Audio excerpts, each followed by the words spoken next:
So question number 1 for today.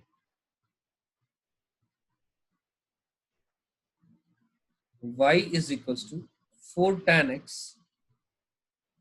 into cos x. 4 tan x into cos x. ठीक है? So this is the question. ठीक है? So how to attempt this question? Let's move on. ध्यान से देखिए, सबसे पहला काम हम डोमेन निकालेंगे। सबसे पहला काम हम क्या करेंगे? डोमेन निकालेंगे। और डोमेन की बात करूं तो tan x की जो डोमेन है, all real numbers minus 2n plus 1 of pi by 2 such that n belongs to any integer. ठीक, 2n all real number minus 2n plus 1 of pi by 2 such that n belongs to any integer, यानी odd integral multiples of pi by 2 की domain में नहीं है। cos x की domain निकालूंगा तो all real numbers आ रहा है, तो इन दोनों का अगर मैं कॉमन पार्ट लूंगा यानी इंटरसेक्शन लूंगा तो फाइनली जो डोमेन आ रही है fx की वो क्या आ गई? यही आ गई जो tan x की है, माइनस का 2n plus 1 of pi by 2 such that n belongs to integer, right? Okay, ठीक है। अब एक चीज ध्यान रखनी है, रेंज निकालते वक्त, रेंज को निकालते वक्त हमें फंक्शन को सिंप्लीफाई करना पड़ेगा। डोमेन निकालते वक्त हमें सिंप्लीफाई नहीं करना है। रेंज निकालते वक्त वी गॉट टू सिंप्लीफाई, तो सिंप्लीफाई द फंक्शन। जैसे ही हम फंक्शन को सिंप्लीफाई करेंगे तो ध्यान से देखिए, हमारे पास आएगा y is equals to 4 times sin x upon cos x into cos x. No doubt we can cancel out these two cos x ऊपर नीचे से, so y की वैल्यू आ जाएगी 4 times of sin x, यानी जो y की value आ गई कहां से कहां तक आएगी? -4 से 4 ओपन आंसर आएगा। Reason being, what is the reason? इसका रीजन क्या होगा? अब अपने आप सोचे, इसका रीजन है, नो डाउट वी नो कि sin x की वैल्यू, जो sin x होता है उसकी वैल्यू -1 से 1 होती है, लेकिन बट जो sin x है उसकी वैल्यू प्लस या -1 कब होती है? If x belongs to 2n plus 1 of pi by 2 such that n belongs to any integer. इन सब x की वैल्यूज पर sin x की वैल्यू 1 या -1 होती है, और ये x की वैल्यूज तो हमारी डोमेन में है ही नहीं। क्योंकि ये डोमेन में नहीं है तो इसलिए -1 और 1 वैल्यू एग्जैक्टली नहीं होंगी, इसीलिए मैंने ओपन इंटरवल का यहां और यहां पर भी इस्तेमाल किया है। मेरी बात समझ में आई? अगर मैं सिंपल क्वेश्चन आपसे पूछता y equal to 4 sin x simple, तो आंसर -4 से 4 क्लोज इंटरवल होता, रेंज। लेकिन हमने यहाँ पर आपसे ओरिजिनल क्वेश्चन ये है हमारा, वो अलग बात है, वो सिंप्लीफाई होके ये आ गया। क्योंकि आप अपने आप सोच करके देखें कि अगर मैं -1 से 1, -1 और 1 इंक्लूड कर लेता तो एक्चुअली जो फंक्शन है आपका 4 sin x upon cos x into cos x है, तो क्या मैं 4 इंटू 1 अपॉन 0 इंटू 0 इसको कैंसिल करके मैं 4 लिखता क्या? ऑब्वियसली ये बात बिल्कुल ही गलत है। This is totally wrong. Clear? तो ध्यान रहे, इसका मतलब सिंप्लीफाई द फंक्शन। मैं ये नोट लिख दे रहा हूं। क्या नोट लिख रहा हूं मैं? कि thus to find the domain, never simplify the function। Original function पे ही हम डोमेन की बात करेंगे। चलिए, moving on further to the another question now. Question number 2। What is the question number 2? cos power 4 of x by 5 minus sin power 4 of x by 5. चलो,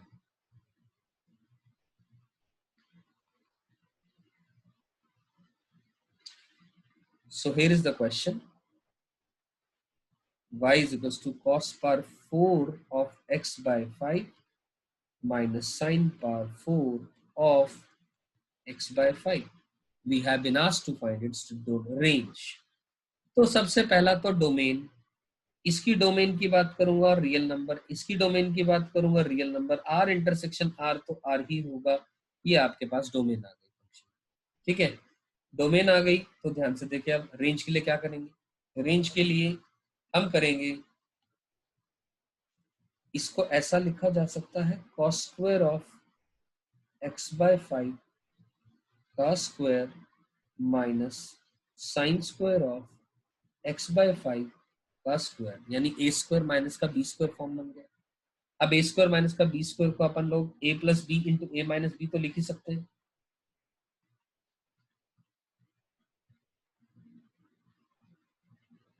right? तो लिखे आप इसको, just a minute.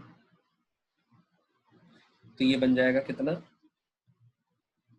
cos square x by 5 minus sine square of x by 5 into cos square of x by 5 plus sine square of x by 5. ये तो 1 हो गई value. ये cos स्क्वायर थीटा माइनस का साइन स्क्वायर थीटा क्या होती है value? cos square theta minus sine square theta is cos 2 theta, यानी ये वैल्यू आपके पास cos of 2 times of x by 5 आ गई. और हम जानते हैं दोस्तों कि ये वैल्यू जो है -1 से लेकर के 1 के बीच में लाई करती है, क्योंकि ये cos थीटा ही तो है बेसिकली, और थीटा बिलोंग्स टू कोई भी रियल नंबर होगा. तो that's the range of this question, right? I hope ये भी समझ में आ गई बात. Moving on further to the third question. So y equal to sine of root under of x. Y equal to sine of under root x. Y equal to sine of under the root x. बहुत simple है. पहली बार domain की बात करूंगा तो x is greater than equal to 0, ये तो domain आ गया. और ध्यान से देखिए, अगर आपने पुट भी कर दिया लेट अस से रूट x को थीटा के भी इक्वल, तो बेसिकली ये y equal to sine theta लिखा हुआ है, जिसके अंदर में जो थीटा है वो हमेशा पॉजिटिव ही बाहर आ रहा है या जीरो आ रहा है. मतलब थीटा 0 या 0 से बड़ा आ रहा है, तो फिर भी तो माय डियर इसकी वैल्यू जो है -1 से 1 होगी. कारण क्या है? आप देखिए जरा ध्यान से, जो साइन थीटा का ग्राफ है वो ऐसा तो होता ही होता है. इधर की तरफ जाऊंगा तो जो थीटा है वो तो पॉजिटिव या इक्वल टू 0. थीटा पॉजिटिव या 0 होता है तो वैल्यू सारी की सारी अपनी तब भी ले लेता है. पीछे जाएंगे अगर थीटा पर नेगेटिव वैल्यू पुट करेंगे तब भी आ जाएंगी वो वैल्यू, लेकिन पॉजिटिव या 0 पुट करने पर भी ये सारी की सारी वैल्यू -1 से लेकर के 1 तक साइन थीटा अपनी ले लेता है. Correct? So this is the answer to this question. So moving on further, the question is y is equals to cos of 2 sin x. ठीक, y is equals to cos of 2 sin x देखते हैं.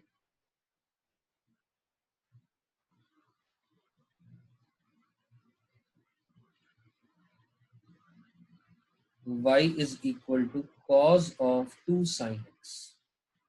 एक simple बात, domain तो all real number है, domain belongs to all real number, क्योंकि ये x है, साइन के अंदर में इनपुट तो कुछ भी अलाउड है, तो कोई टेंशन ही नहीं है.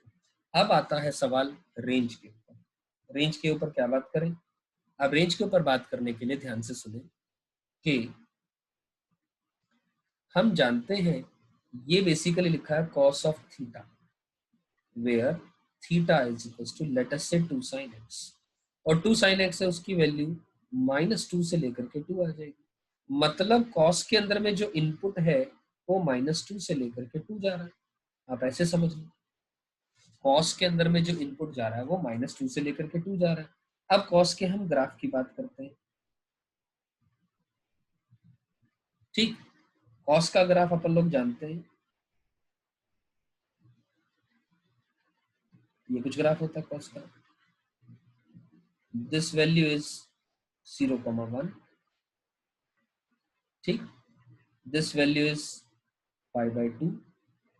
This value is pi, this value is minus का pi by 2 and this value is minus का पाई। ठीक है, और ये वाली वैल्यू 0,0 हम जानते हैं सब। ये कॉस थीटा का ग्राफ है। किसका ग्राफ है ये? कॉस थीटा का ग्राफ है ये, सिंपल।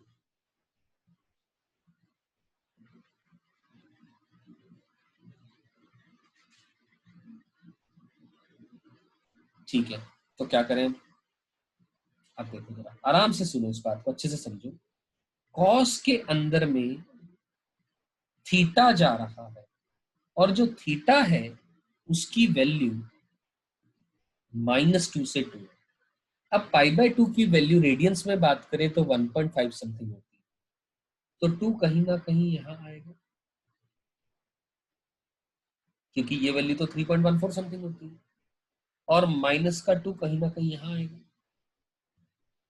यानी ये रहा -2 या 2 के कॉरस्पॉन्डिंग ये फंक्शन यहां से। मतलब कहने का कि the reason I am shading this one, this is the only reason जो कि कॉस के अंदर में इनपुट हो रहा है। एक्स की कोई भी वैल्यू इनपुट कर दूं, लेकिन कॉस का जो इनपुट है, input will always lie between -2 to 2। Cos के अंदर में input, as a result the output, we know it is dependent on what the input is. तो जो आउटपुट है वो, हम रेंज की बात कर रहे हैं। रेंज का मतलब होता है मिनिमम टू मैक्सिमम वैल्यू। अब मिनिमम वैल्यू क्या आई, ध्यान से देखो, ग्राफिकली हमें समझ में आ रही है। ये वाली वैल्यू क्या आएगी? This will be 0, cos of 2, क्योंकि cos के अंदर में -2 इनपुट करें या cos में 2 पुट करें, cos ऑफ 2 ही आएगा। लेकिन cos 2 पर वैल्यू क्या होती है अपन नहीं जानते। cos ऑफ 0 पर वैल्यू क्या होती है अपन जानते हैं, वो वैल्यू 1 होती है। कुछ जगह पर हम वैल्यू जानते हैं, बहुत सारी जगह पर हम cos के अंदर में थीटा जो भी वैल्यू इनपुट करेंगे हम वैल्यूज नहीं जानते। This we all know very clearly. और ये मैक्सिमम वैल्यू आ रही है, इसका मतलब जो आउटपुट है, यानी जो रेंज है, मिनिमम वैल्यू cos 2 से लेकर के मैक्सिमम वैल्यू 1 तक जा रही है। And that is the answer to this question. You getting my point? मैं ये नहीं कह रहा कि ये ग्राफ है cos ऑफ 2 sin x का, मैं ये कह रहा हूं कुछ भी x इनपुट करेंगे, क्योंकि x तो रियल नंबर है। मैंने तो यहीं तक के ग्राफ के को देखने के लिए आप सबसे कहा, तो ये पूरे एक्सिस पे तो मैंने ग्राफ बनाया ही नहीं, क्योंकि मैं ऑलरेडी कह चुका हूं कि x तो रियल नंबर को बिलोंग कर रहा है। मतलब हर x के लिए कोई ना कोई वैल्यू आएगी, लेकिन हर x के लिए cos का जो इनपुट होगा वो यहां से लेकर के यहां से लेकर के यहां तक की वैल्यू ही आएगी। यानी cos के अंदर में जो इनपुट है वो यहां से -2 से लेकर के 2 तक ही जाएगा, और -2 से 2 के कॉरस्पॉन्डिंग जो आउटपुट आएगा cos 2 से लेकर के 1 आएगा। And that is the answer to this question. Clear to everybody? चलिए, उम्मीद करता हूँ ये क्वेश्चन समझ में आ गया होगा। चलते हैं, moving on to the another question now. So ये रेंज आ गई cos 2 से लेकर के 1। आगे चलते हैं, sine of log of x to the base 2। Question number 5, sine of log of x to the base 2।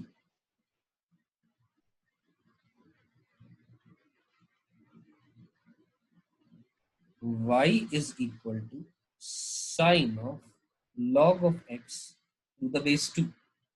ठीक है, अब sine of log of x to the base 2 बोला गया है।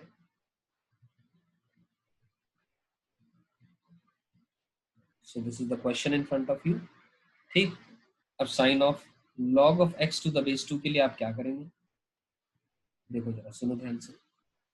हम जानते हैं कि log of x to the base 2 ये लॉगरिथमिक फंक्शन है, तो इसके अंदर में x तो पॉजिटिव होना चाहिए।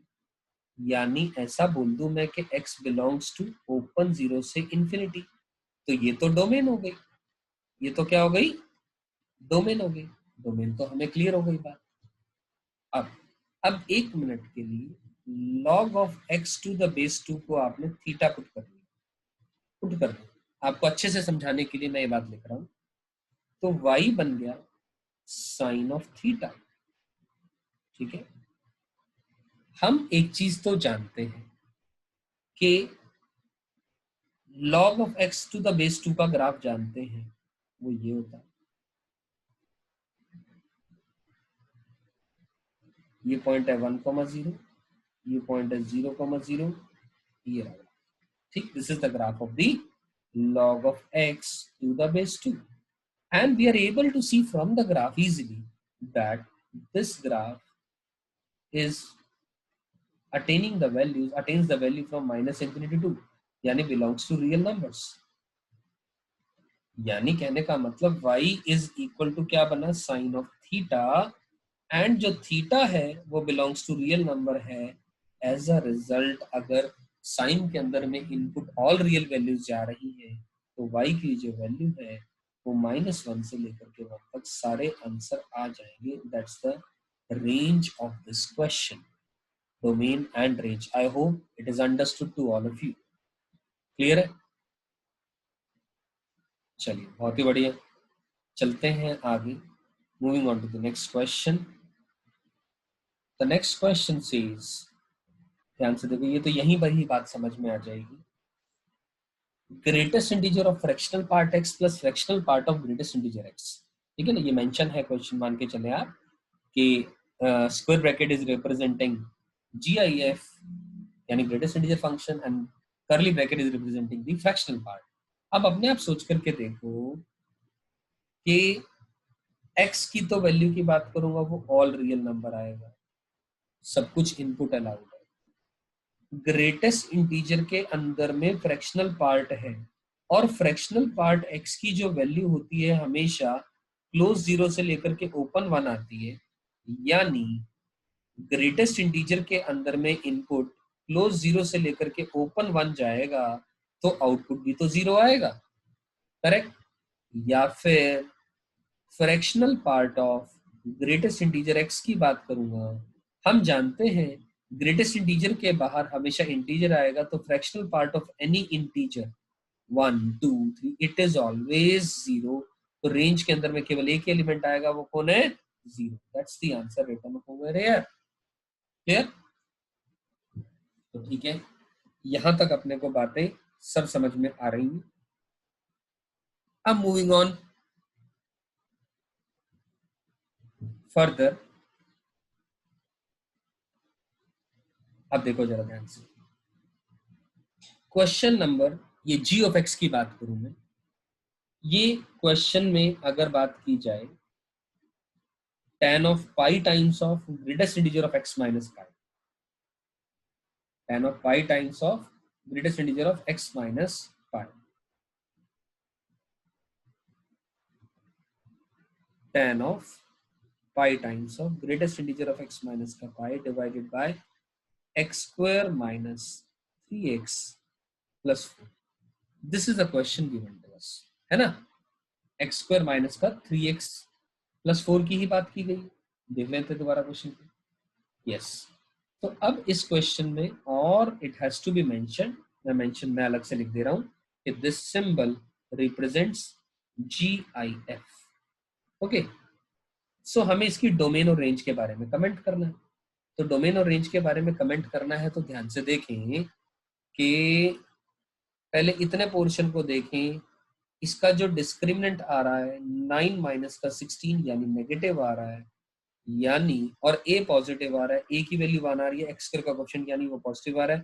तो इसका मतलब क्या हुआ कि एक्स स्क्वायर माइनस का 3x plus 4 is always positive such that x belongs to any real number। ठीक है, ये हमेशा पॉजिटिव वैल्यू ले रहा है, तो इसका मतलब ये कभी जीरो ही नहीं होगा। कभी जीरो नहीं होगा तो इसकी डोमेन में ऑल रियल नंबर आ गए। सही, सही है, यहां तक बात ये। और दूसरी बात, बड़ी मजे की बात ये है, tan के अंदर में जो इनपुट है वो पाई टाइम्स ऑफ इंटीजर जा रहा है for any value of x। x कुछ भी आप इनपुट करोगे तो हमेशा x माइनस का पाई की जो वैल्यू है वो एक इंटीजर ही तो आएगी for any x. Pi by two, 3 pi by 2, कुछ भी आप पुट करोगे, 0 -pi, anything, it will always be an integer.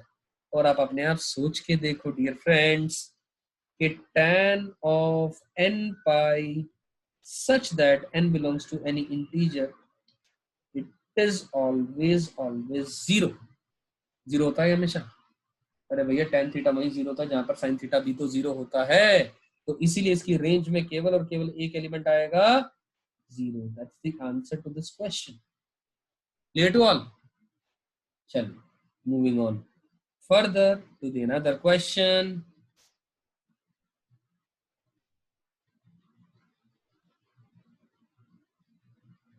ये लिखा है y equal to cos 2x minus का sin 2x। ठीक है,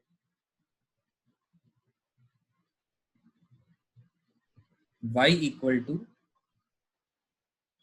cos of 2x minus sin of 2x। so that's the question। ठीक, ये क्वेश्चन है आपके पास। करते हैं बात cos 2x minus sin 2x। पहली बात, इसकी डोमेन रियल नंबर, इसकी domain real number, r intersection r all, तो ये तो डोमेन है। This is the domain of the function. Okay, एक बात तो क्लियर हो जाती है। दूसरी बात पे बात करते हैं। तो दूसरी बात सोचो क्या करेंगे इसके अंदर में।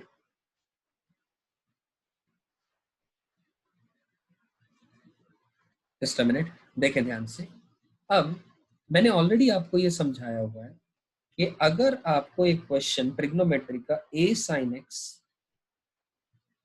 Plus b cos x form का नजर आए, यानी argument is same, argument is same, sine या कॉस की आर्ग्यूमेंट सेम आ रही है, x आ जाए 2x आ जाए, तो ऐसे फंक्शन की जो वैल्यू होती है minus root under of A square plus B square से लेकर के root under of A square plus B square के बीच में ही लाई करती है।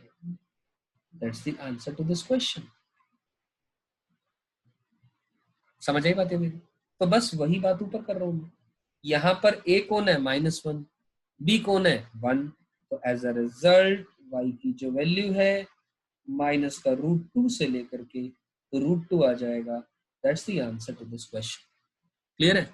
आई होप आप सभी को इसका प्रूफ मालूम है। This form is also called as the auxiliary form.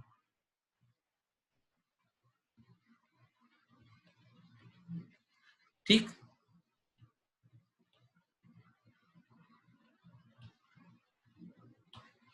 चलिए आगे चलते हैं। Moving on to the next question. I hope यहां तक सभी को समझ में आ रहा है। अगर किसी को नहीं समझ में आ रहा है तो लिख दें, और चलो समझ आ रहा है तो यस लिख दें। Are you all able to understand? Can you say a yes on the chat box?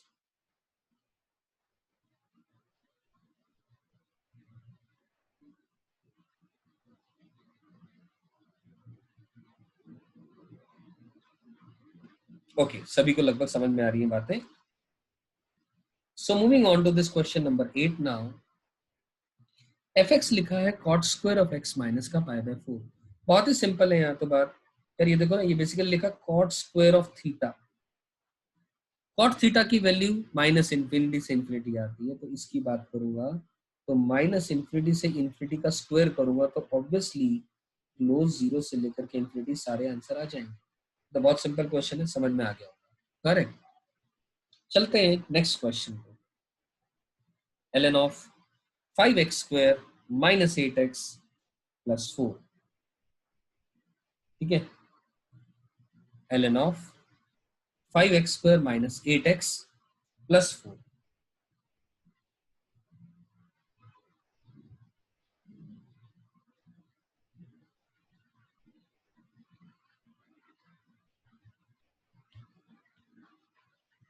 y is equals to ln of 5x square minus 8x plus 4।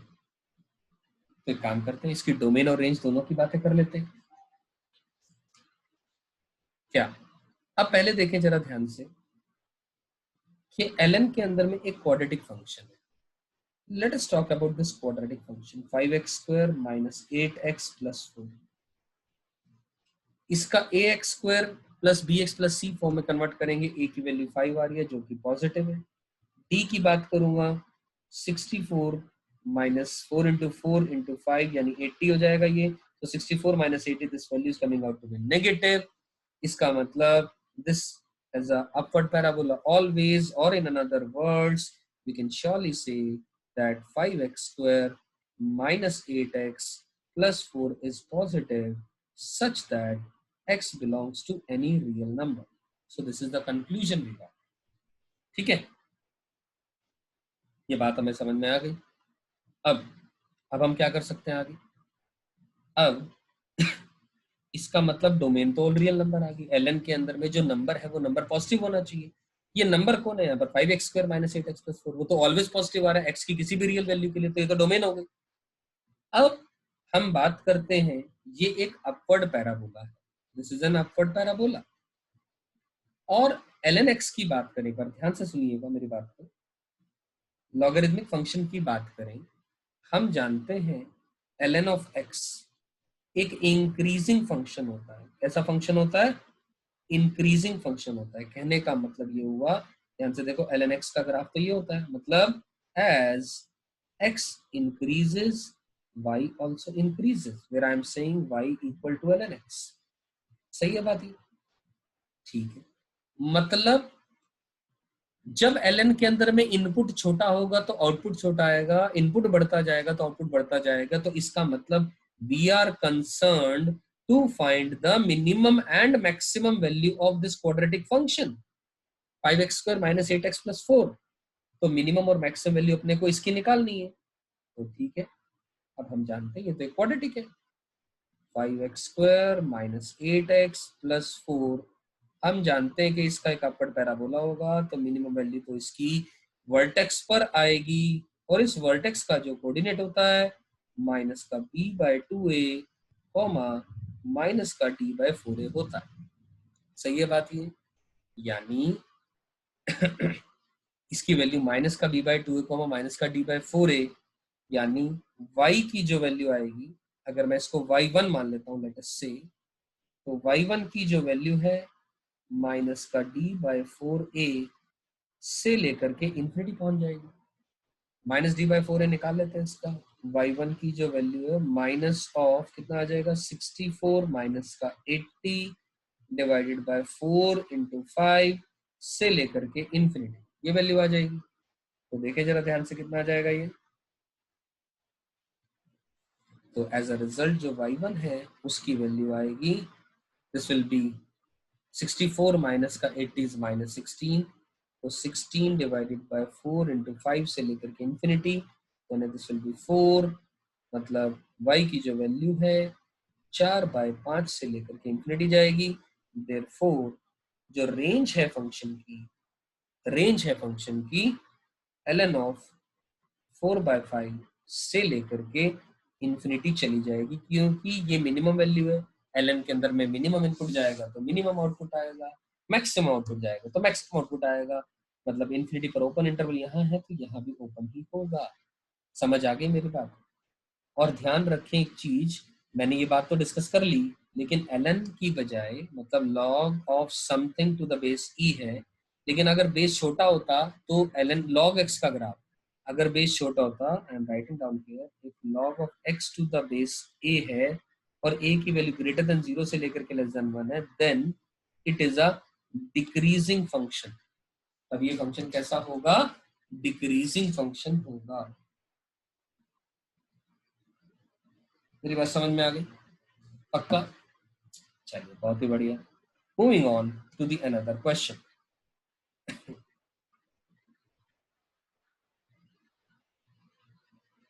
So here is the another question.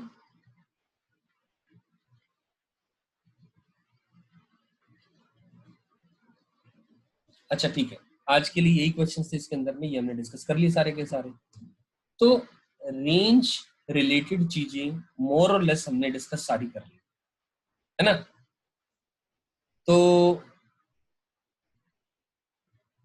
इसका मतलब मैं मान के चलूं कि आप domain और range में कंफर्टेबल हो गए हैं, मान लूं, ठीक है। अब एक काम करते हैं, हमने डोमेन और रेंज पे तो बात कर ली, ठीक है। ट्रांसफॉर्मेशन की भी बातें कर चुके हैं हम, ऑलरेडी कर चुके हैं ना, एक्स स्क्वायर से एफ एक्स प्लस ए का, या F of x plus minus A का, या F x plus minus A का, अलग अलग से, ठीक है। ये सारी बातें हमने कर ली। तो अगला टॉपिक मैं अगली क्लास में शुरू करूंगा। टॉपिक का नाम है क्या, even and odd function, periodicity of functions, composite functions. ये सब मैं इसी सीक्वेंस में, जैसे मैंने बोला, I discuss with you guys. और अभी मैं आपको एक छोटी सी बात बता देता हूं, आइडेंटिकल फंक्शंस क्या होते हैं। आइडेंटिकल फंक्शंस आप बिल्कुल सिंपल भाषा में समझें, two functions are said to be identical if, पहली बात, सेम डोमेन है, दूसरी बात सेम रेंज है, तीसरी बात F X is equal to G X such that X belongs to the domain. मतलब एफ एक्स और जी एक्स की वैल्यू सेम आनी चाहिए, सेम इनपुट के कोरस्पॉन्डिंग में, अंडर द कंडीशन के वो इनपुट डोमेन का पार्ट है, ठीक। एग्जाम्पल के तौर पे इस बात को बहुत अच्छे से समझिएगा कि सेम इनपुट पर सेम आउटपुट भी आए, सेम डोमेन आए, सेम रेंज आए, तभी फंक्शंस को क्या कहा जाएगा, आइडेंटिकल फंक्शंस कहा जाएगा। मान लीजिए एक फंक्शन लिया मैंने F X, L N of X square, और जी एक्स लिया मैंने 2 ln x। अब मैं जानना चाहता हूं, चेक आइडेंटिकल है या नॉन आइडेंटिकल है ये दोनों गिवन फंक्शंस, यानी एफ एक्स और जी एक्स। तो क्या करें, क्या करें उसका इलाज, ln ऑफ एक्स स्क्वायर का और 2 ln x का। तो यह सबसे पहला काम, जैसा मैंने कहा, डोमेन देखें। अगर मैं एफ एक्स की बात करूं, if I talk about F x domain, तो ध्यान से देखें, ln के अंदर में एक्स स्क्वायर आ रहा है, तो domain of the function is all real number minus zero. Real number में से जीरो ही तो घटाना है। एक्स की नेगेटिव वैल्यू भी अलाउड है, क्योंकि नेगेटिव वैल्यू पुट करूंगा तो उसका स्क्वायर बनेगा पॉजिटिव, है तो ln के लिए तो इनपुट पॉजिटिव चला गया, तो अलाउड है। लेकिन अगर मैं डोमेन ऑफ जी की बात करूंगा तो ध्यान से देखो, एक्स तो केवल ग्रेटर देन जीरो अलाउड है, तो मतलब ये दोनों डोमेन बराबर नहीं है, तो फंक्शन नॉन आइडेंटिकल हो गए, ठीक। ये दोनों बराबर नहीं है वैल्यूज। अगर लॉगरिथम याद है तो समझ में आ जाएगी बात, ln एक्स स्क्वायर जो है वो 2 ln मॉड्यूलस एक्स के बराबर होता है। तो किसके बराबर होता है, 2 ln x नहीं, 2 ln मॉड्यूलस एक्स के बराबर होता है, क्योंकि डोमेन ही बराबर नहीं है। तो आगे मुझे चेक करने की जरूरत नहीं है, क्योंकि मैंने कहा दो फंक्शन आइडेंटिकल तब होते हैं जब ये तीनों बातें सही हो। जब ये तीनों बातें सही होंगी, इन द सेम सीक्वेंस आप चेक करेंगे, तभी आप बोलेंगे कि फंक्शंस आइडेंटिकल हैं, else apart the functions are non identical. समझ में आती है बात, पक्का। और इसी तरह एक और last example identical non identical के लिए, मान लीजिए मैंने एफ एक्स को लिया greatest integer of fractional part x, और जी एक्स को लिया fractional part of greatest integer x. मैं लिख रहा हूं, this represents GIF and this represents fractional part x।